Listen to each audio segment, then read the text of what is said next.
Hey guys, may pinabili akong cellphone sa aming kasamahan doon sa dialysis center.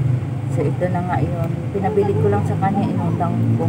Hulug-hulugan ko na lang kapag may pera ako. Hindi naman nagmamadali yung may-ari nito. So ito na nga siya guys. So, ay wow.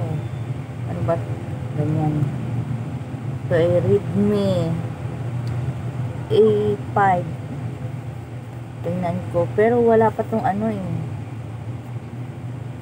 Ko pa to na bilhan ng SIM card.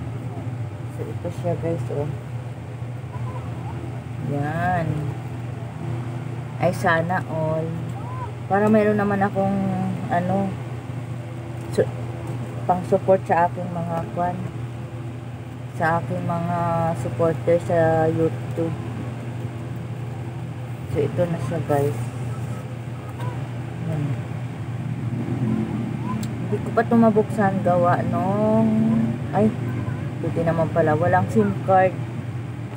Tapos ito yung kanyang mga previous yan. Yan yung kanyang charger.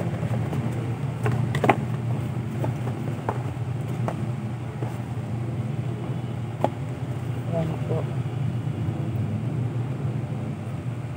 Kanyang charger. Ewan ko kung original ba ito na charger or ano. Alam mo naman dito sa Pinas medyo iba talaga pag sa abroad ka bumili. Actually guys, yung mga cellphone kong mga luma ay galing sila yun sa abroad. Doon talaga binili sa abroad.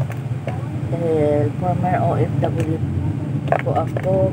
Kaso lang yun nga, may sakit ng anak ko, hindi ko na siya masamahan. Uy, bilog pala ang ano nito. Uy, paano natin ito maisaksak dito? Dito maisaksak dito sa ating saksakan kasi lapad yung aking saksakan.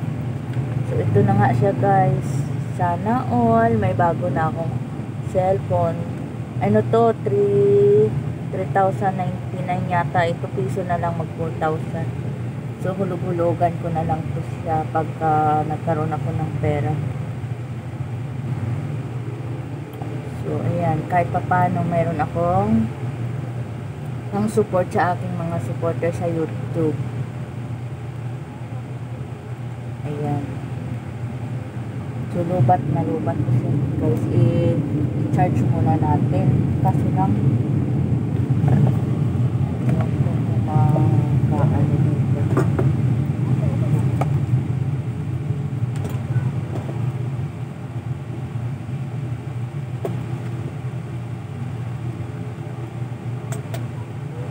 Tingnan natin kung mag-charge. Ayun. Naka-charge man pala. Gumagana naman siya sa ano. Buti na lang may bilog akong saksakan. So, dito na lang guys ang aking unboxing ng aking bagong cellphone. Salamat sa panonood. Bye!